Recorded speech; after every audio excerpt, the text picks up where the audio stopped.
Okay, so the last episode we have merged our pull request and the issue was closed.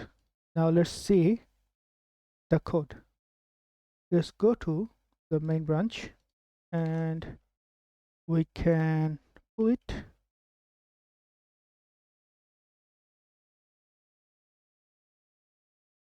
Nice. So like any other repository, we'll start with the readme file and I'll act like I don't know much about this repository, but it's true because the code was generated. I reviewed it, but now I'll act as the user of that repository or the developer. Now in here, npm install docker compose up run dev build start. So these are the commands, the environment variables. We don't have anything here. Oh, we have. Then project structure, tech stack. Nice one. So as it says, like first let's see node version, latest one 25, npm install. What did it use, npm or yarn? Oh, npm. That's good. Okay, then it suggests docker compose up -d, docker compose up -d, and yes, allow. So what it is doing is it is pulling the Redis and Postgres, and it started. Nice.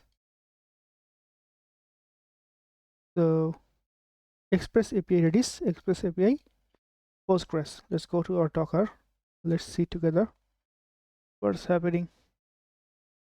So yes, we can see, I can see we have two containers running, Express API Postgres and Express API Redis. Now let's run this. How should I run? npm run dev. Okay, npm run dev. It's running now. What will happen? How do I test it? What does the server.js or ts does? Nothing, because it is saying server placeholder implementation coming in phase 1. This one is this one. So that means our server is executing. Now let's go to our code, if anything to check. So there is nothing much here. Then these are the artifacts. We don't have to see it right now. This is the docker compose, Postgres and Redis. That's good. And yeah, that's it. Nothing much here. So in the next video we'll be starting the next task. I hope you like it. See you in the next video. Thanks for watching.